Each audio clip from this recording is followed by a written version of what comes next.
It's bad. Anime.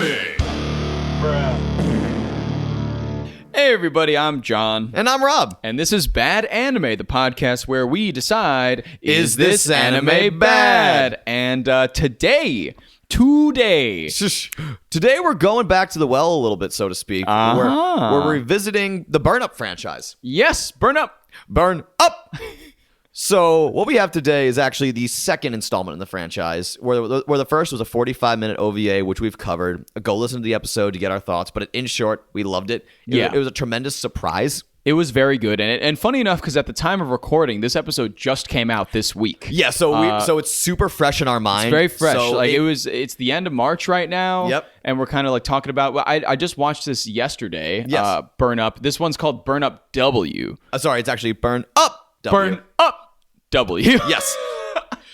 You're right. Yeah, I'm so sorry. The intonation was off. No, it's fine, but it's so easy because you mentioned you watched it yesterday. It's only a 4-episode OVA. Right. And each episode is like 25 minutes. It's very, very short. So that means like the whole thing. It's like an hour 40. Yeah, it's like an hour and 40 minutes, which is very doable. And I finished it yesterday, but I started a few days before and just kind of worked my way through it. Of course, and that's why these OVA series are so much fun, because it gives you a firm stop point where, like, if you have too much to do, you can just stop and pick it up later. Exactly. And that's kind of what I liked about it. It was a similar vein as I like doing these multi-OVA shows, because it was kind of similar vein as Armitage the Third, right? Which will be out by the time this comes out, I'm pretty sure. Probably. And that was just like a string of OVAs, but it was nice because this one followed the same story through all four, but each one was clearly a different like vignette of the same exact story. Well, the last two were linked, but we'll get to the last two. Yeah. Oh, yes, we will. We'll get to the last two. But anyway, let's just start from the top and explain a little bit about this. So it's very similar in vein to the first Burn Up.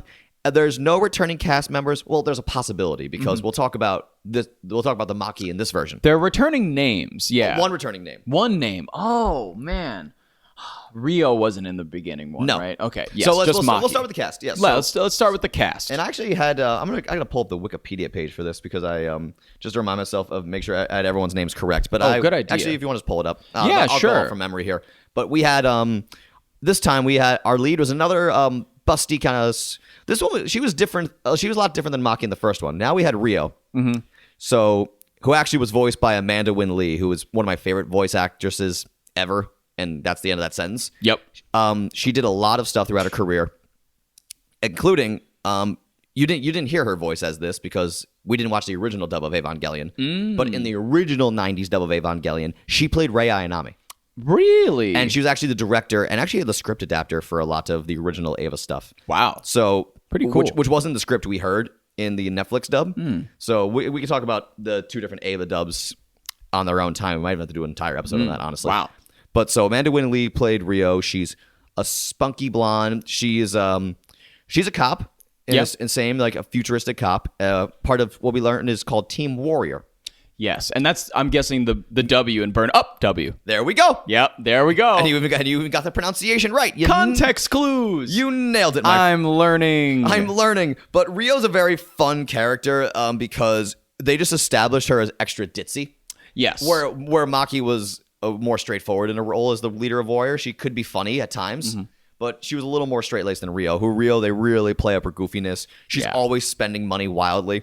And a lot of times, her taking warrior missions comes down to her needing more money. Which is so funny. And that's the thing. Again, we have this one, again, is a comedic action in nature. But as the OVA go on, the comedy kind of goes down a little bit. Yeah. And then we get in some very interesting territory. So it really does start with a lot of comedy and then kind of nosedives into violence. But there is a little comedy surrounding that still. It never completely loses its comedic shine, which I really like about it. It never loses its shine. And this, what year-wise, it looks like this came out in 96. Yeah, so good 5 years after the original. After the original, which we covered. So I like this progression of like a different lens of the same kind of show because it's not necessarily, or at least I don't think it's like a sequel technically. We'll get to why it could or could not be because of one returning character name. Yes. So, but anyway, let's keep going with the cast here because we have a fun cast. Let's go with the cast. And next we actually have Maya,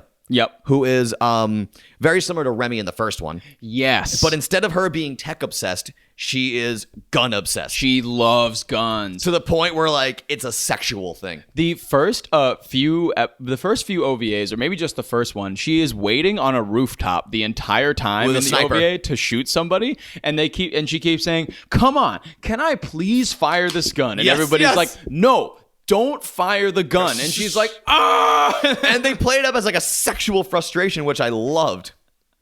Which was great. Yeah, she's a lot of fun, and you know, she's basically Rio's partner in the field because they're the only two members of the warrior team who suit up and enter combat. Right. And Rio is a more hand-to-hand fighter, where Maya is a gun enthusiast. Right. So that's like their two parts of the team, akin to Maki and Remy in the first one. Mm-hmm. Yeah, and this isn't it's more of a spiritual successor, but possible sequel. We'll get to that in a second.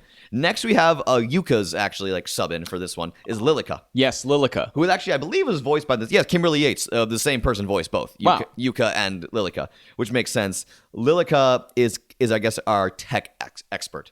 She's the one hacking codes and like she's basically that's her job. She's kind of like basically a hacker, and she gathers information. She tries to crack. There's a big plot point of this headset that's hypnotizing people, and that's so a lot of her power comes in there. It's like, what the fuck is this? Right. Very 90s computer hack. That's what hacking is all the rage in 90s plots. Like instilling viruses into the system to like overwrite it and stuff. Exactly. She had a chair she kept sliding around on to keep hacking into different things, going to different So keyboards. exactly that kind of vibe. Exactly that kind of vibe. But then we had a new addition to the team who didn't really have an equivalent in the original Burn Up. We have Nanville. Her full name is, by the way, is Nanville Candlestick, which I love. Which is so funny. Yes. I didn't even know that till right now, till looking at the page, because I think they maybe say it once, but they glaze They over it. maybe, and it's a very... Her last name is literally Candlestick. How... She keeps the flame ablaze, I guess. Yeah, she does. Yes. And speaking of flame, she's a house of fire. She Yeah. is our engineer. Yep. So what she does is build a bunch of weapons. So a lot of new guns, a lot of hand-to-hand combat devices for Rio. And at one point, she builds a robot, which is just Unit 1 from Evangelion. Yeah. Oh, that I wanted to talk to you so much about that. That is one of my big notes in this, but we'll get to that. And actually, before we get there, I got to say one thing. This anime means a little bit to me because this is actually what prompted me to watch Evangelion for the first time. Really? Because there was a lot of parodies in this of Evangelion, There was a lot. which I recognized, even though I haven't fully watched watch Eva yet. So I'm like, again, and actually, no, it's a lie. I watched probably the first 3 or 4 episodes on a DVD I had. I told that story where I had a DVD, so I watched the first 4 episodes, but could never find it again because of the rights issues were everywhere. So I recognize these Ava parodies, and I'm like, wow. It helped me grasp the impact Ava had, where even someone who hasn't seen it, I can tell when something was getting parodied. So I'm like, Right. I said to myself, I just gotta fucking watch Ava, and I did. Yeah. So thank you, Burn Up W. Yes. And finally, the one of the characters boss. we have is the boss, whose name is Maki. Again, like the original, Which is so like the original, so because at the least- original main character is Maki, so there is that crossover. But the thing is, this Maki doesn't look anything like the original Maki. Exactly. So now there's fan theories where it's like, also, by the way, this is actually where it ties into the voice actors in the Japanese version were the same. Where it was Yumiko Shibata. She voiced both Makis. So people use that as a theory where it's like, oh, maybe it's the same Maki. So that, and there's that, and she's the mother figure, and it's clear it's set a few years later. Yes. So I think that was thrown in as an Easter egg, or like maybe it's a sequel, but in actuality, it's more of a spiritual successor, Right. Where they take the themes of the original Burn Up and improve upon them, or play with the formula, Right. Which I love what they did with the side character we have to mention, Yuji, who is Yuji is the fucking boy. Isn't he the best? He is the funniest. Oh my god. It's great because there was like the captain of the SWAT team who was Maki's love interest in the original. He didn't really have much personality. They didn't really spend any time with him. Right. He was just the cute guy. Yuji, they just make him a perv, and I love it. It's amazing. He make him full 90s anime perv, and he's funny. It works. It worked really well, and he like loves Rio. Yes. That's his like whole thing. He's Rio! like, I love Rio. Yep. Yeah. Like, I gotta love give you, Rio. a lot of my enjoyment because we watched the dub, like I said.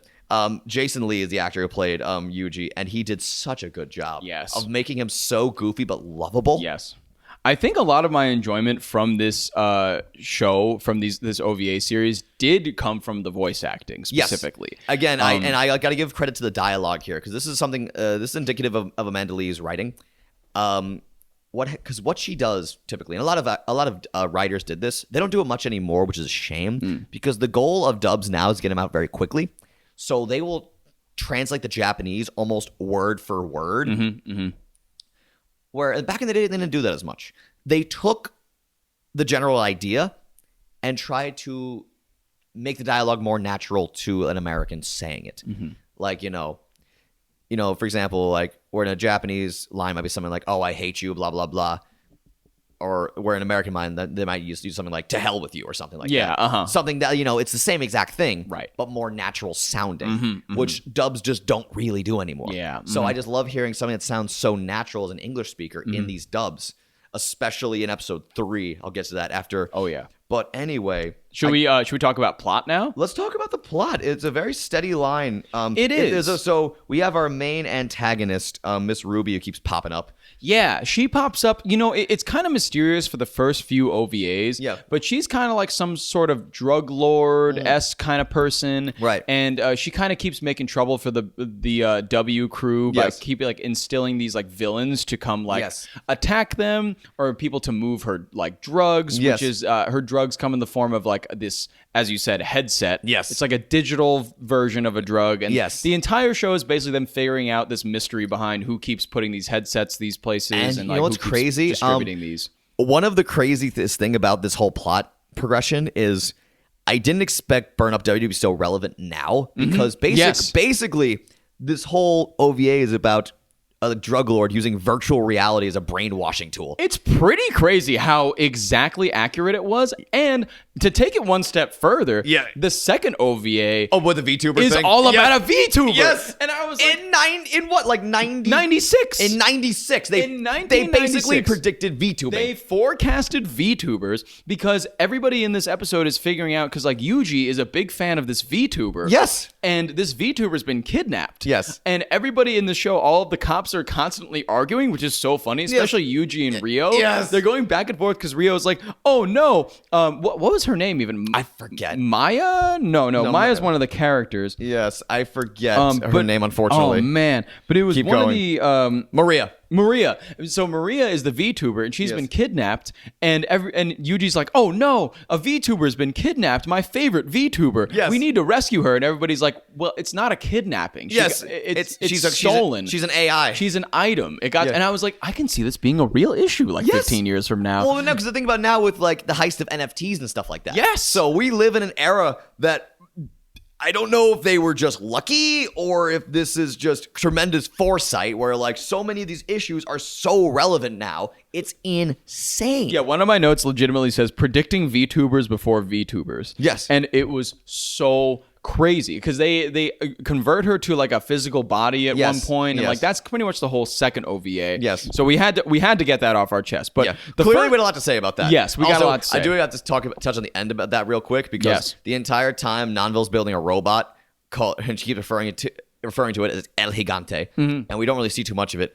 And then it's just revealed it's just Unit 1 from Ava. It's exactly Ava Unit 1, and I'm so happy that it was so apparent that even I got it. Exactly. Because it was purple, it was big, it had the exact same horns. it had the horns, it was an exact replica, which was hilarious. Again, I don't know how parody law works in Japan, but that was pretty close. Yeah, it was very, very close. So good job there, boys. Which was great. But anyways, okay, the first OVA, if we want to start there plot-wise, right, was it may have been my favorite. Okay. Because a lot occurred in this one that was really, really funny. That's the thing. It was this one. This is one of the probably some of the best comedy. Hilarious. That and episode 2 were tied. Because there's this like this girl, like this woman overlord who's like doing this drug ring and stuff. Miss Ruby, I believe. And Miss Rubia, and she is like employing all these villains to like do things to distract the team, I guess, from what she's actually doing. Yes, and it's great because the crew she got to like do this like basically what was it like it was like a hostage situation. Yeah. Again, it was akin to the first Burn Up. It was a bunch of it was 3 criminals, like 4 very lowbrow criminals. Yeah. And they basically told everybody and told the cops hey, we're in this building and we have a bunch of hostages. Meet our demands or we will gun all these hostages down. And The demands. And I will go over these demands right you now. have them all listed? I have them listed. Yep. Their first demand was to have the manager of the GC Giants, which is a baseball team, a theoretical baseball team, must apologize for his poor performance in the last season of baseball. Number 2, these are also like a bit crude because it's just what I could like scribble down. Yes. The second demand was get us the new video game that just came out. Yes. The third was break every surfboard in Japan. And the fourth was a specific pop star celebrity, get Yumi Kawaii, who is their pop singer celebrity, must bungee from a giant propeller plane nude. Yes. And at that second, I was like, what is the problem? All these are very doable. You could easily take care of any of these things and not have this hostage situation break out. So that was extra funny because they're all just complete idiots. Yeah, exactly. Which was the funniest thing. And then the government is like scrambling to do all these things while the Burn Up team is trying to figure out, okay, like how do we like subvert these things and like just bag them, just get them like while the government tries to appease them. Exactly. And they end up getting 3 out of the 4 things that they want technically. Yes. The first thing, the manager of the GC Giants goes on live broadcast and says, "Hey guys, this is the manager of the GC Giants. I'm really sorry for my performance last season, but we'll do better next time." Yeah. and they're all like, "Boo, you won't." And then the second one, the developers of this video game come out and they were like, we have decided to give them this new video game and include the title that they would like to include on the box. Yeah. And they were like, nice. And then the third one was like a broadcast from the beach. Yeah. And all of these like surfer people were just like, oh yeah, surfboards? Those are old news. Nobody gives a fuck about that anymore. It's fine. We'll break all the surfboards because we're all parasailing now. And then we get to the fourth demand in that episode, where, of course, this singer, Yumi Kawaii, has to bungee from a plane. Nude. And, of course, this is the one where the pop singer decides, no, sorry, I'm not going to protect humanity, and I won't bungee nude from a plane. Absolute bitch. People's lives are at stake. And she's just like, you know what? I'm not going to do that. And so they decide, okay, you know who looks like a pop celebrity? Rio. Yep. So we're going to have Rio bungee off this plane and be nude. But in the meantime, while all this is happening, they figure out the location of these guys and the hostages and determine if they actually have hostages or not, which they don't. Yeah. So Rio bungees out of this plane nude. And notably, everybody in the audience on the ground are like police officers, and they're all just like, whoa! They're like, Rio! Everybody's having a great time. Yuji films it while he's piloting the plane. And Rio bounces up, and she finds the floor that they're in that building, and she basically breaks in, and they just nab them all. Exactly. And that was the first episode. Incredible. It sets the tone right away that you're in for a fun time. And I remember when I first watched this way probably like a year or change ago now at this point, maybe even 2 years ago. Fucking loved it. I'm like, okay, I know exactly what type of mood I'm getting. Yep. And then we had the whole episode, second episode we just described with a VTuber again. I think it was actually, it was around the time VTubing, just like the HoloLive English Girls just debuted. Oh. So, it didn't actually know. So it had to be like, probably like, I'm going to say fall of 2020. I must have watched this then. And I just said, oh my God, they just nailed this. Yeah. They fucking nailed it. They really did. And without even like, I feel like it wasn't like this show came across like maybe it's completely like ridiculous on my part, but this show came across as in like it just did what it did and it didn't really like try too hard to do anything. No, that's the thing. This feels like it was made by a team of people who wanted to have fun. Yeah. And wanted to like just have some good, like a good time anime. Exactly. But then we get to episode 3 and 4 where the good times get a little less good. Yeah. Because it starts off good. It starts off really good where Rio's desperate for cash and tries to sell her underwear to like a pervy sex shop that sells women's used underwear. Okay. This scene was also one of my favorites in the entire franchise. And I have to tell you the exact reason why. Go ahead. The voices were great, first of all. Of course. The voice of like Rio arguing with this guy, trying to get him to buy her underwear at this like used underwear emporium where just pervs go and buy underwear. Wasn't one of the guys complains like, nah, you're too old. Yeah. He was like, we only really take underwear from schoolgirls, so if you have your school ID, please show it out. And then she was like, okay.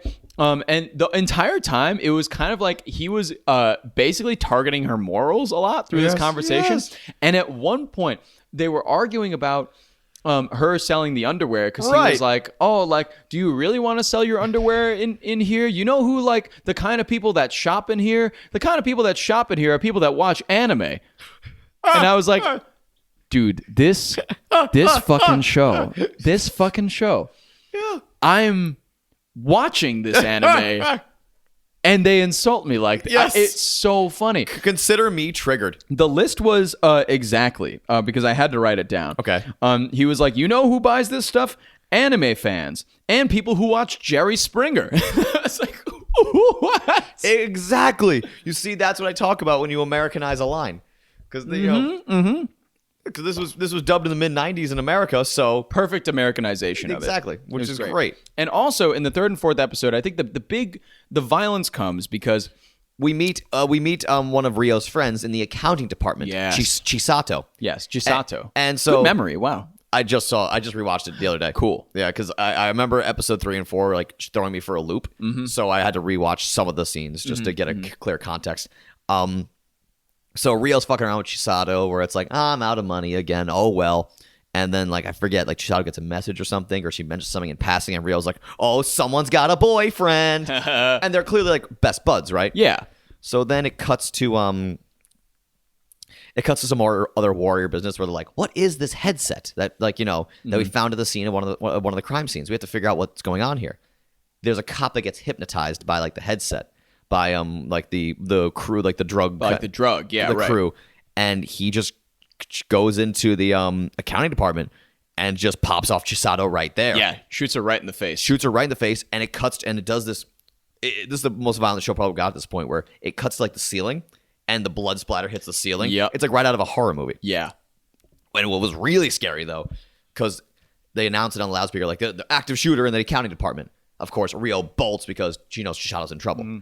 When when it cuts to Chisato's dead body, that still image is horrifying. Yeah, it's pretty terrifying. Where it cuts to black, where the whole screen cuts to black, and her corpse is like a wire frame. Yeah, it puts it into like negative filter. If you ever seen what a negative filter looks like. And it when I first saw that, and now I know it's kind of like a total Anno move, but that fucked me up when I first saw it. I'm like, whoa, yeah, whoa.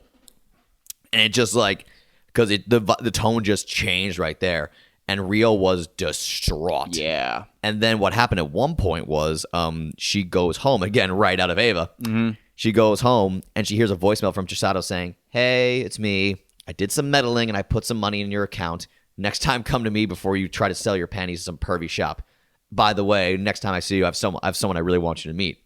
Meaning, yes, she did have a boyfriend. Aww. And Rio and she was gonna, Rio was gonna meet him, and Rio just breaks down because she lost one of her best friends. And I mean, it was very short in her introduction, but I gotta say, great job getting me to care. But since we already cared about Rio, we cared about her friend getting killed. Right. So we didn't necessarily care about Chisato that much. We weren't really supposed to. We're supposed to care about Rio's reaction. Yes. And since her entire existence so far on the show was happy-go-lucky, or like kind of doofy and ditzy, that scene hit me kind of hard. I'm like, oh, ow. Yeah. It changed a lot in the show. And I think after that, we found out, too, that either it was via brainwash. It was kind of a combination of brainwash and like other things. Yeah. And maybe collusion. But we find out that a lot of the police are actually being paid off by like the drug lords. Exactly. And like kind of there's a lot of corruption in the office. And so then that kind of prompts the last OVA, last two, they kind of blend together a lot for me. But episode 3 kind of landed on the cliffhanger where like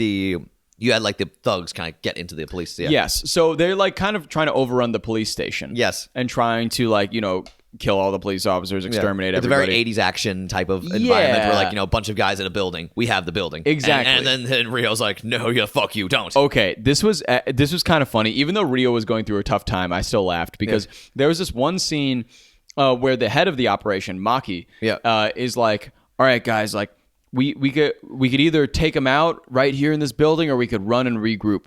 And Rio, there's this one scene, maybe it was just the dub centric, but it was hilarious. Like it just shows her punching a wall really hard, and she's like, "No!" Yeah, exactly. And it was like so loud, and I was like, "What?"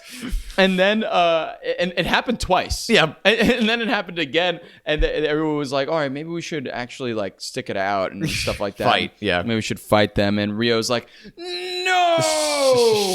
We gotta kill them, and everybody's like, "No, don't." But that was a great like kind of monologue from her. Like they don't deserve any mercy. Yeah. She keeps going about how Chisato wasn't a frontline cop; she was an accountant. Yeah. So Rio was clearly distraught, and again, it worked so well because of her characterization up to that point. You knew how serious the situation was to her, and which got me really invested in the last episode, especially, which was just straight up. It was kind of like the climax of the first OVA, where it was straight up action, just cool shit. They give Rio new mechanical fists to use when she's punching folks.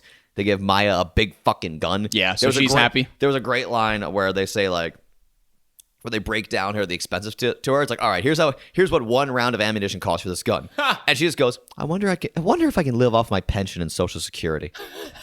And I'm just like, Maya. Funny. There is one scene with Maya. Might be in the first or last OVA. I'm not sure exactly where it was, but it's again like one of those small lines that's like they're talking about like Maya desperately like wanting to shoot somebody at that moment, or something, and she can't do it. And the line is, "I think Maya's been abstinent for way too long." Oh my god, I remember that. So yeah, the last OVA is just basically them kicking ass. Yeah. And there was another great line in here that was like, "Warriors kick butt," and it was you lose it whenever they say butt. I love butt in anime. Your move, Captain Butt Wipe. You dare reference Violence Jack yet again? Yes. Let's make a retroactive drinking game. If everyone out there have one shot and chug one beer every time I mention Violence Jack in an episode that's not Violence Jack. Very good. Cheers. Boop. So yeah, that was Burn Up W. That was Burn Up W. You know, I think we did a pretty thorough explanation of like all the plot and the characters and whatnot, and it definitely. Well, I mean, I guess we could start here because that's where we got to start all the time. Yeah. What was it bad? No, way. No, not at all. In not one way was it bad. I can't even it's hard for me. I mean, it's hard for me to even nitpick here. You know, the animation was usually good. I noticed very few problems with it almost at all. And there's even cool moments in terms of art direction. Yeah. That I really enjoyed. And of course, you know, the boob was flapping everywhere was fun and whatnot. Oh yeah, they had lots of boobs too. Lots of nude boobs as well. A lot of nude boobs and a lot of boobs flapping around. Yeah. So it was a little more explicit than the original. It was, which I liked. And a little more violent than the original. So it was kind of it's what we talked about earlier. It was just kind of an improvement on the first one. It was. In a lot of ways. And luckily, the length really helped it. Like, you got the 4 episodes, you got the hour and 40 to care about these characters. And like you said, it was great that you could pause and come back to it because the episode ends. And that's how I consumed it too. That's why we call them characters, because you need to care about them, you know? Nice. yeah. High five. Yeah. Crisp. But no, I really fucking liked this, if not loved it, for all the reasons I mentioned before. It's just good. It's a. Do we fuck up again? Is Burn Up just good? I went into this. I went into this knowing that it wouldn't be bad, but I wanted to do it anyways. Yeah, of course. I wanted to keep the through line going because the thing about Burn Up, right? Yeah. The thing that we've been talking about is that you said, I believe in the first episode, that the final iteration occurred sometime in the 2000s, like 2004. Yes. Or something. Very good. I remember you saying something like that. So there must have been a reason why it didn't necessarily continue. And this was not the one, but maybe we have to continue with the next batch to figure out like where did it go wrong, I guess, because the only real place that I thought this series of OVAs went wrong for me, not wrong, just kind of like if I could nitpick a little bit. Of course, nitpick away. The only nitpick I really have is what we talked about, the Chisato thing. She was kind of just plopped in.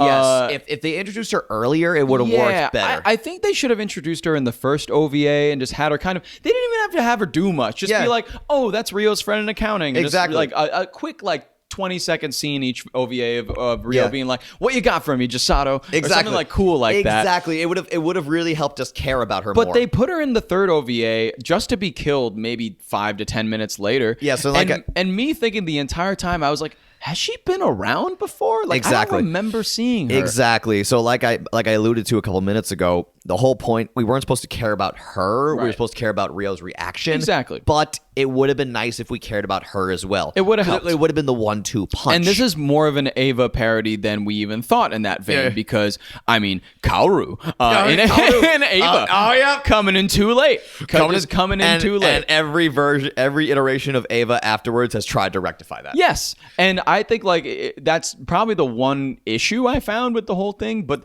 the rest of it's it, a like, nitpick, really. it's a big nitpick, and Yeah. I don't normally like to nitpick, but if I was honestly, looking, we have to. yeah, because if I was looking for something like, if I was looking to poke a hole in it, it Yes. would be that hole. Yes, of That's the course. hole I would poke. Oh, totally. But otherwise, there's basically nothing wrong with this, and just Yes. the opposite. There's a lot right with it. It's a just ton right with it. it's very funny. It's very digestible today, yes. too, which is it's even more relevant today. the probably. most interesting part, because even if we were to take this into like a does it hold up kind of lens, Yeah. very much so. Like I watched the whole thing. Better. I'd say It's fantastic. I really freaking enjoyed it, and I would recommend it wholeheartedly. It's an Yes. hour 40, and again, you could take it at your own pace. Watch Yeah. an episode a day, watch an episode a week. Who gives like a shit? movie, Exactly. basically. It's basically a feature film. You can all watch them in a row, and it's pretty great. And I thought it took what the original did and it improved upon it. And Totally. it expanded it a little bit, which was really nice. So I don't know what kind of the next one is going to be like, but I think we should just do them all. Let's do them all. Up until 2004, because I really just want to see one that's not very good.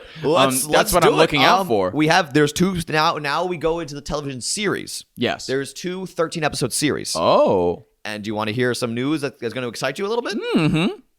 We have the same cast from this OVA. They get a series. That's fun. Yep. Wow. So they got picked up for the big time, eh? They got picked up for the big time. Wow. They did a TV series in, I believe, 97. So very quickly Wow, afterwards. a year after. Wow. Very that's quickly. pretty I think crazy. the OVA must have done good, so they said, all right, give them a whole series. Damn. And then later in 2004, we have a new batch of characters. Interesting. Yep. So we got some more Burn Up to go, and I'm excited to take this journey. Yeah. We'll see if they hold up. We'll see if they keep doing well, and we'll see if one of them is bad. Yep. Burnout Bros. Burn Up boys for life. Burn Up Boys. And we're out. We're out. Thank you for listening. Have a great day, and we'll be back soon with more Burn Up. Thanks, everybody. Bye-bye. Later. It's bad. Wow, oh my god, what a rousing podcast of anime conversation. Am I right, my compares? Am I right, my weebdom? Anywho, yeah, you can send us a message if you want. Did you like this podcast? Did you hate this podcast? Do you want to kill me? Do you want to drench me in Calaxosaur blood and watch me drink it? That's fine. Just send us an email at badanimepod@gmail.com or DM us on our Instagram at badanimepod, all one word. You can also find us on YouTube as Bad Anime, and you can leave a comment on whatever video you want to leave a comment on. We'll read them all anyways. We don't care. I love you. Kiss, kiss. In your ear. Podcast Network.